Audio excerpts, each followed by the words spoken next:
Apaan sih kamu? Mau jadi cewek murahan lo? Awas lo ya!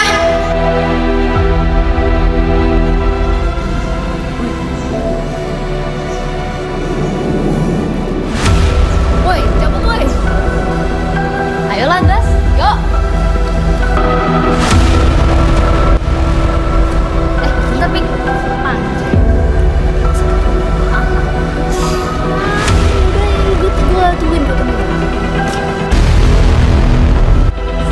Aduh, sakit perut banget. Cepetan, Fik.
Halo semuanya, apa kabar nih?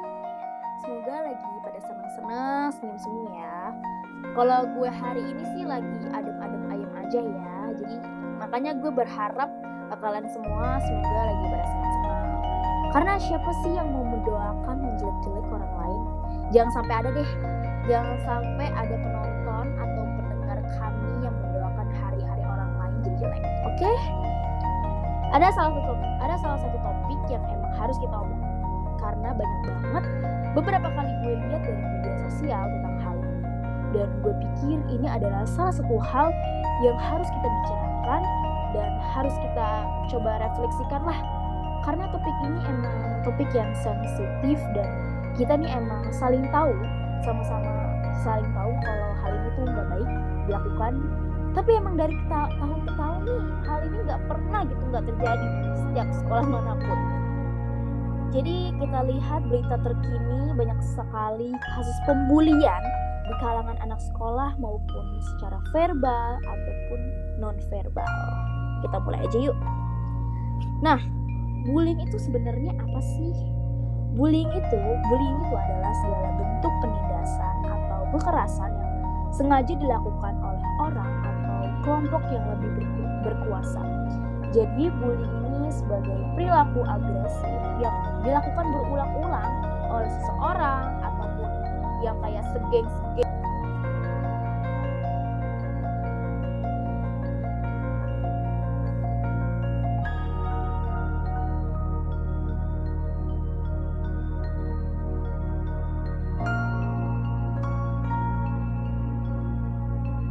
Undang-Undang Dasar Negara Republik Indonesia tahun 1945 pasal 28 ayat kedua yang berbunyi, setiap anak berhak atas keberlangsungan hidup, tumbuh dan berkembang serta berhak atas perlindungan dari kekerasan dan diskriminasi.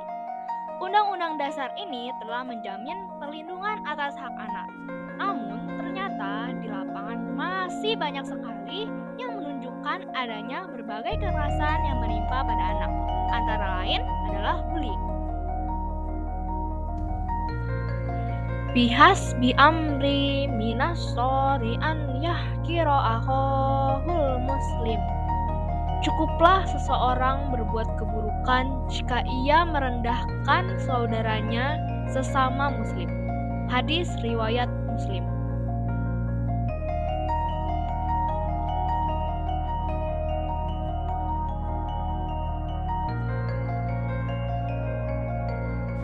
Pada slide 7 dan 8, bullying dapat dikelompokkan ke dalam 6 kategori, yaitu yang pertama, contoh fisik langsung.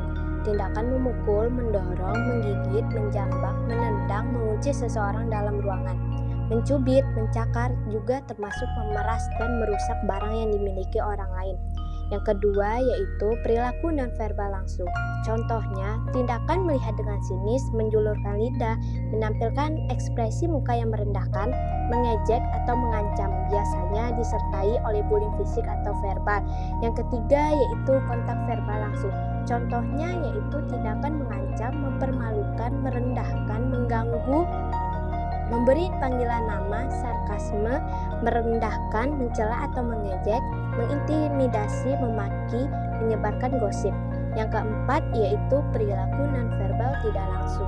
Contohnya yaitu tindakan mendiamkan seseorang, memanipulasi persahabatan sehingga menjadi retak, sengaja mengucilkan atau mengabaikan, serta mengirimkan surat kaleng. Yang kelima yaitu cyberbullying. Contohnya yaitu tindakan menyakiti orang lain dengan sarana media elektronik, rekaman video intimidasi, pencemaran nama baik lewat media sosial. Yang keenam yaitu pelecehan seksual. Kadang tindakan pelecehan dikategorikan perilaku agresif fisik atau verbal.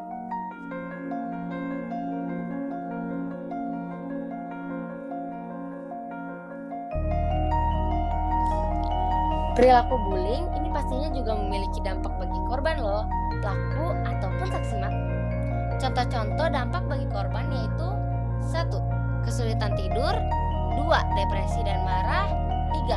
Merenggut rasa percaya diri, 4. Menurunkannya prestasi akademik, 5. Tampak gelisah, lesu, dan putus asa. Sedangkan contoh dampak bagi pelaku yaitu 1. Rasa percaya dan harga diri menjadi terlalu tinggi, 2. Cenderung bersifat agresif, 3. Pro terhadap kekerasan, 4. Tipikal orang berwatak keras, 5. Mudah marah dan impulsif. Sampai-sampai bagi para bystander atau juga bisa disebut sebagai saksi mata juga mendapatkan dampak dari tindakan bullying ini. Dampak-dampak yang pertama yaitu dapat berasumsi bahwa bullying adalah perilaku yang diterima secara sosial karena melihat tidak ada yang bertanggung jawab ataupun melerai. Yang kedua adalah akan bergabung dengan penindas karena takut menjadi sasaran berikutnya. Dan yang terakhir, munculnya trauma setelah menyaksikan kejadian tersebut.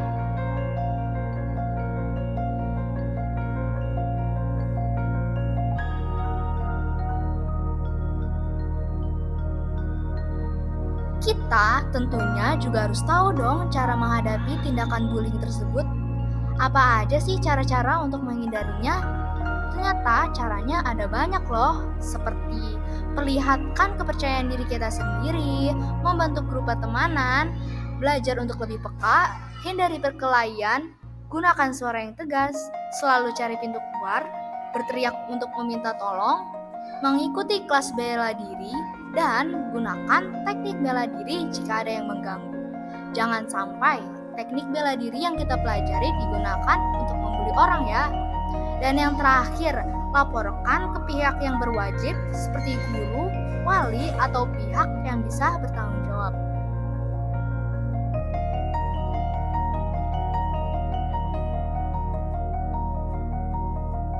Marilah kita tanamkan di jiwa kita untuk berhenti bullying, berhenti untuk mencari kesalahan orang lain, dan kita kalau ingin dihargai, maka hargailah orang lain. Dan jika ingin dihormati, maka hormatilah orang lain. Dan kita harus ingat bahwa kita ini belum tentu lebih baik dari orang yang kita bully. Percayalah, kita dapat menghapus bullying. Kalau bukan kita, siapa lagi? Nothing is impossible in this world. Tidak ada yang tidak mungkin di dunia ini. I think this is for today. Thank you so much for listening for today's. Mungkin pesan terakhir buat teman-teman yang lagi ngerasa kecil, lagi ngerasa dikelilingi oleh orang-orang yang malah membuat kita merasa gak enak terhadap diri kita sendiri. Jangan takut untuk kehilangan teman. Karena sekali lagi, orang yang bikin kalian gak nyaman dan nyakitin kalian sehari-hari terus-menerus ini bukan teman kalian. Kalau kalian ninggalin mereka, kalian gak akan kehilangan teman. Oke? And bye-bye girls and guys and everyone. Thank you so much for listening. See you di next project kalau ada ya. Bye bye.